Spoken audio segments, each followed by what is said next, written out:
Les amis, nouvelle défaite du Real ce soir. Encore un penalty raté de Kylian Mbappé qui avait l'opportunité, oui, qui avait pourtant l'opportunité de maintenir son équipe dans ce match comme à Liverpool. Il a raté aussi le penalty. C'est-à-dire en une semaine, 2 penaltys ratés en une semaine pour Kylian Mbappé. Ça se voit, c'est visible. C'est visible que ce Kylian Mbappé-là, il n'est pas en confiance. Kylian Mbappé n'est pas en confiance. Il a même du mal à tirer les pénaltys. Il a la peur quand il tire les pénaltys. Regardez son pénalty d'aujourd'hui. Il n'est même pas en confiance. C'est-à-dire qu'il n'est même pas sûr que ce pénalty, il le marquera. De la manière dont il a tiré le pénalty aujourd'hui, c'est de cette même manière qu'il a tiré le pénalty à Liverpool. Dans le même côté. Et le gardien allait du même côté, a pris le ballon du même côté. C'est la même manière. Le ballon a été tiré à mi-volée. C'est la même chose. Manque de concentration. Il y a la peur même dans ses premiers pas. Pourtant, le match précédent, c'est Jude Bellingham qui avait tiré. Et il avait même bien tiré. Pourquoi donner un penalty à un joueur qui a un manque de confiance? Un joueur qui n'est pas en confiance, pourquoi lui remettre le penalty? Même si on dit oui, souvent les pénaltys, c'est fait pour remettre souvent la confiance. Ou bien un attaquant doit marquer les buts pour avoir la confiance.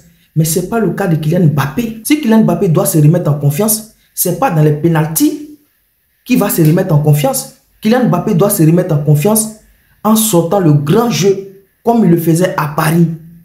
Dribbler, pousser le ballon, faire des longues courses, marquer les buts sans chercher des pénaltys.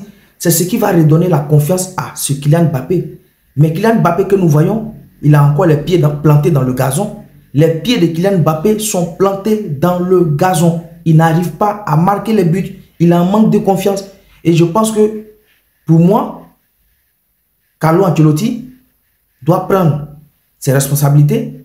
Il doit au moins 2 à 3 matchs ramener ce Kylian Mbappé sur le banc de touche pour que ce Kylian Mbappé, depuis le banc de touche, puisse voir ou bien regarder ses coéquipiers jouer. Peut-être qu'il va se remettre en cause. Lui, on le dira, il est en manque de confiance. Non, il faut le faire jouer régulièrement pour qu'il ait une confiance. Mais jusqu'à quand? Jusqu'à quand? Parce que le Real Madrid, c'est un club qui est exigeant. Les supporters du Real sont exigeants. Et ça commence à faire trop. Ça commence à faire trop. Et le regard que Carlo Ancelotti a eu au bord du terrain aujourd'hui, quand il a raté le penalty, pour moi, je pense que, je peux me tromper, mais pour moi, c'est la goutte d'eau qui vient de déborder le vase. Qui vient de déborder le vase. 3e défaite du Real cette saison. 2 pénaltys ratés en une semaine de Kylian Mbappé. Vinicius Junior est absent en attaque. C'est Vinicius Junior qui porte le brassard. Attaquant, vedette, titulaire, indiscutable dans cette attaque du Real Madrid. Kylian Mbappé, on l'a vu en 2 semaines d'absence de Vinicius Junior, n'a rien apporté dans cette attaque du Real Madrid. Pourtant, on avait fait des vidéos, on avait fait des débats ici, où on a posé la question, est-ce que Kylian Mbappé pouvait apporter quelque chose enfin en absence de Vinicius Junior qui est blessé? Depuis le début de la saison, on réclamait à ce que Kylian Mbappé joue sur le côté gauche, parce que son poste, ce n'est pas un avant-centre. Mais voici ce côté gauche depuis maintenant 2 semaines, rien du tout. Même si le match précédent, il a inscrit un but, mais ce Kylian Mbappé, il n'est pas du tout en confiance. Et c'est le maillon faible du Real.